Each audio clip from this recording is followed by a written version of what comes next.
Carlos Latre, què tal? Com estàs? Molt bé, com estàs tu? Com ho portes? Bé, com diu ma mare, bé i avant. Bé i avant, no? Tirar avant i ja està, és que no n'hi ha altra. Bé i avant. I tirar para adelante. Abans de començar amb l'entrevista com a tal, l'ultimíssim personatge que has tret del forn, saps el forn Latre que sempre està traient coses, el que estiga més calent acaba de... Pues mira, en este confinament els més protagonistes, sens dubte, són aquestes rodes de premsa que veiem a les 12, ¿no? Y entonces tenemos la imitación de Fernando Simón, indudablemente, que hemos descubierto que la curva, sobre todo abdominal, en los españoles ha crecido muchísimo durante este confinamiento, gracias a las torrijas y a los dulces y al chup chup. Y otro que es más diferente, que es el ministro Illa, que es como más calmado, con un acento catalán muy pronunciado y como muy así. Però bueno, no parem. No para, eh? No parem la màquina. Simón ha sigut un gran descobriment per a tots, ha sigut com el gran meme, ha sigut una cosa espectacular, lo d'este home. I sense buscar-ho, perquè jo, pobret, crec que ell no volia. No.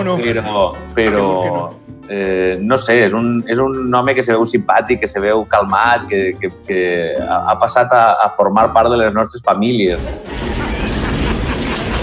Bé, jo no sé si has vist, eres de còmics, però en Spider-Man aquella frase que li deia al tio Ben de un gran poder conlleva una gran responsabilitat. Jo no sé si tu este superpoder que tens tu l'has utilitzat alguna vegada de manera irresponsable. Segur que sí, en el teu dia a dia alguna broma has fet. Home, ha fet alguna broma i tal, però a mi no m'agrada, no utilitza l'humor per a fer mal. Muy profesional. Jo dic que en les imitacions pot ser molt cruel, molt despiadat, però no cal. La realitat sempre supera la ficció, no? Jo penso que jo, per molt que faig, no seré més apocalíptico que Pedro Piqueras, más espeluznante, dantesco y luciferino en sus noticias. Luciferino. I Ese adjectiu és meravellós. La RAI no t'ha enviat un premi per utilitzar-lo, això és meravellós. Sí, me vaig a prendre una resta de coses apocalíptiques per a Pedro Piqueras i les tinc allí com terrible, terrorífico, tremendo, espeluznante, escalofriante, dantesco, luciferino, atroz, apocalíptico. Eso ha sido bueno, yo creo, para los telediarios. Parlem dels teus orígens de so com a imitador. N'anem a la teua infància perquè ahir és on t'adones tu de que tens gràcia per a fer les coses. Com eres tu de menut? Com comença tot això? Jo era el nen més roïn de la terra. I què passa? Que estava sempre castigat. Siempre está fent trastaes del estilo, vienen los amigos de mi hermano a celebrar el cumpleaños y les cierro las ruedas de las bicis. Jo sempre veia que la meva família, mirant els programes d'humor, que rien molt, i vaig dir, escolta, i si començo jo a fer imitacions, i com fer Cruz i Raya, i com fer Los Morancos, i com fer Martes i 13, i vaig començar a fer veuetes, i vaig dir, que ja no me castiguen, que això funciona. Jo sempre dic que vaig començar a imitar i vaig començar la meva carrera en defensa pròpia. Com un escut de defensa, no?, la comèdia. Totalment.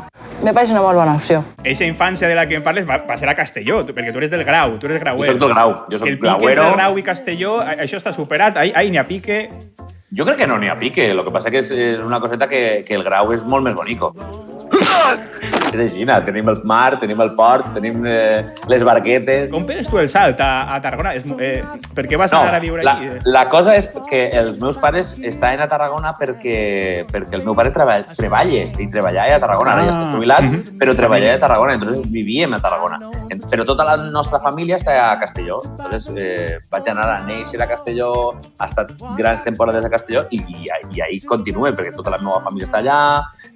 Jo els estius els passo a Castelló, vaig 3 o 4 vegades l'any, més, i és la meva terra, és el meu cor i jo me sent absolutament de Castelló. Tens una llista a l'ordinador amb tots els teus personatges, que seran vora 600 ara, però... 600, més o menys. Sí. Tens eixa llista encara? Sí, la tinc. I la anem actualitzant i la setmana passada vam ficar a Simón, vaig ficar a Montero, vaig ficar a Illa... Muchas gracias, Carlos. Estic preparant nous personatges també...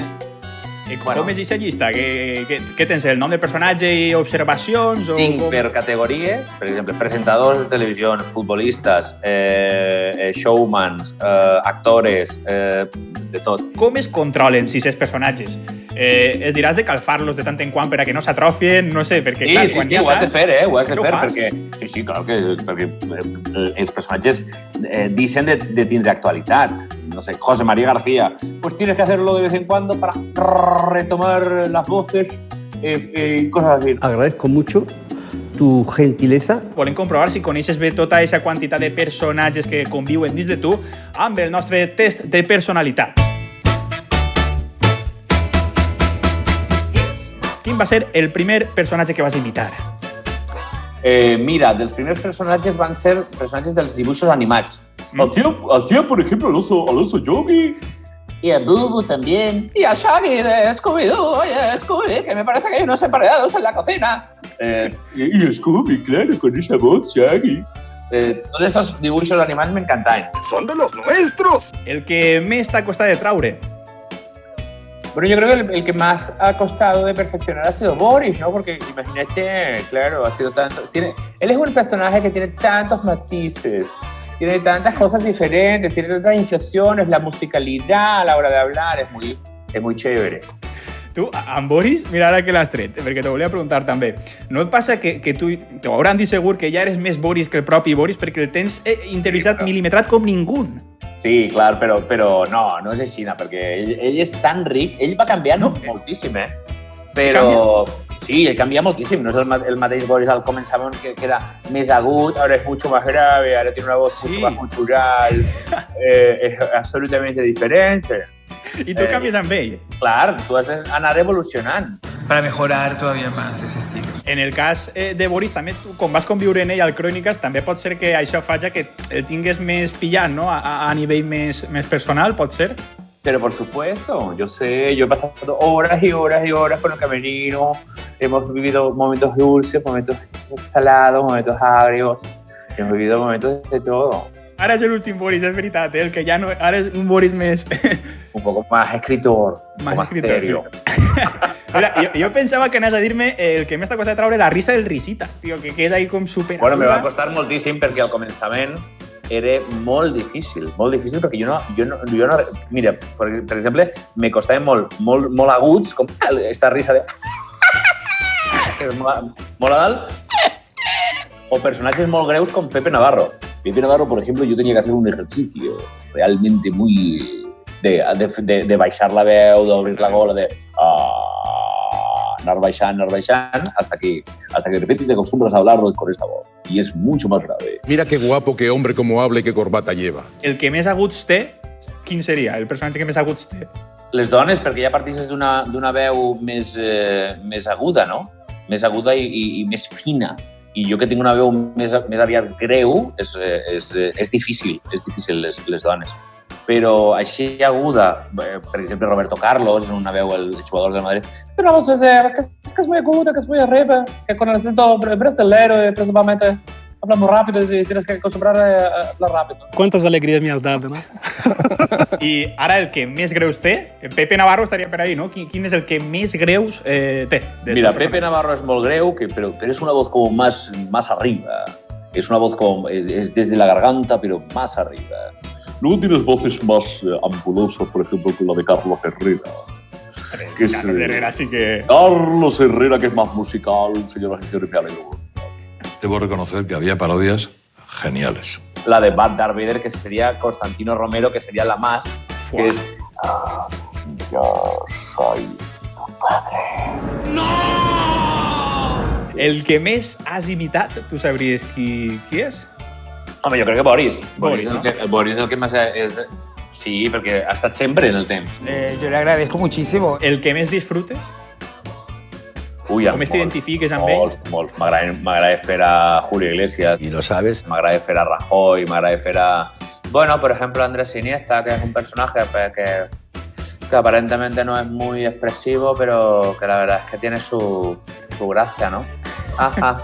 Una emoción interna increïble. El personatge que més vegades has intentat traure i no pots. Hi ha una llista enorme de gent que no me is. que no m'eix. Per exemple, els polítics d'ara són difícils de fer, no? Está hablando de mí, lógicamente. Esto no es una novedad. Casado, Rivera, que ara ja no està, però quan estava a primera línia, eren personatges que tenen unes veus més normals. Sí, més planes, no? Més planes, menys inflexions. Antes, imagina, els polítics eren Carrillo, Guerra, Felipe González. Hay que contestar con sinceridad y con honestidad. Personatges que tenien unes formes de parlar. És veritat. Després va ser una mica més soft en Zapatero y Aznar, que Aznar pues era una forma de no mover el labio de arriba, entonces era una parte no se entendía. Zapatero era como alargando las palabras, era un poco nasal, era un poco metódico. Pero ahora han tret al president Sánchez, que es una voz también más impostada pero sobre todo muy guapo. Creen-se guapo, no? Sánchez, tot el que diu es creu... Sap que és sexy. Ho sap. Sí, totalment, totalment.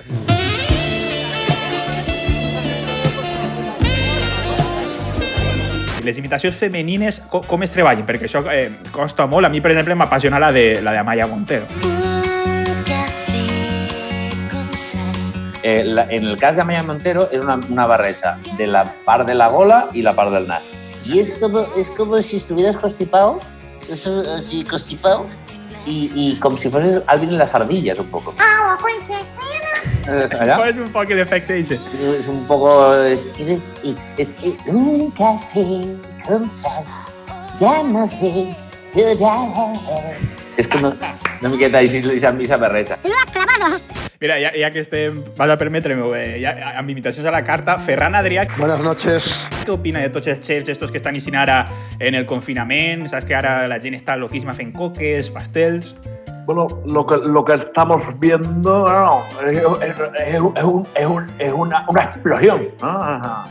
Es una explosión de cocineros, de chefs, de recetas, pero estamos recuperando todo lo que es la receta, el histórico, ¿no? Recetas antiguas, ¿no? El chup-chup, la cocina de sofrito.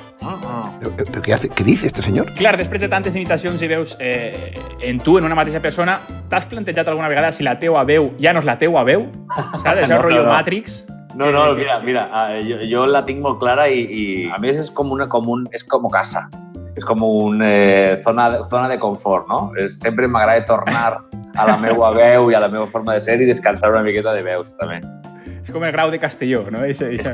La meva veu és com el meu grau. Bé, fem sempre una seccioneta també ràpidament als entrevistats que es diu, Carlos, Patir el de Kennedy.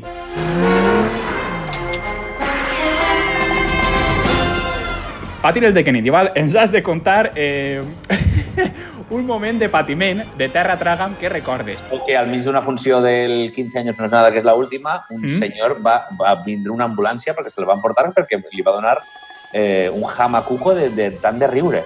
I se'l van emportar. Sí, en medio de la camilla y llevándose al pobre hombre. Ostres, que bo! Ostres, que bo! I ell saludant. Ell saludant mentre se l'emportaven al mig del... Però que meravella, morir de felicitat, seria això quasi. Sí, correcte. Carlos sempre ha sigut molt fan teu. De fet, va haver una època quan tenia jo 16 anys que volia ser com tu, eres com el meu ídol, jo volia ser imitador. Evidentment, no tenia capacitats, però hi ha un personatge que sí que vaig interioritzar un poc, la qual cosa no sé si parlava de mi perquè no és ni més ni menys que Mariano Rajoy, el personatge. Hombre, maravilla, a ver. Jo et proposo ara, Carlos, un duel de Rajoys. El meu Mariano Rajoy, si vols, comença jo, sería, pues vamos a ver, señor Carlos Latre, señor Mariano Rajoy, ¿qué opina usted de cuando salió andando por ahí? Eso no puede ser. Bueno, oiga, vamos a ver una cosa. Nosotros somos muy españoles y muchos españoles y yo iba a pasear al alcalde. Muchas gracias.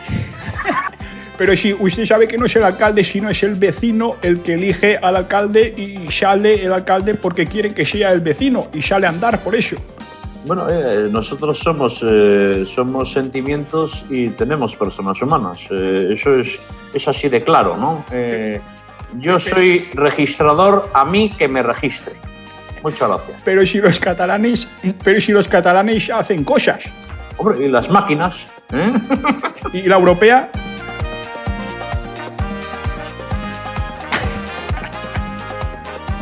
Ese ya al final jo crec que és fantàstic, ostres, que gran. Jo acabo de complir un somni, acabo de complir un somni. Molt bé, fas molt bé, Polítics valencians, t'atrevisses, imites algun? Ximo Puig, el molt honorable, tens per ahí algun pillat?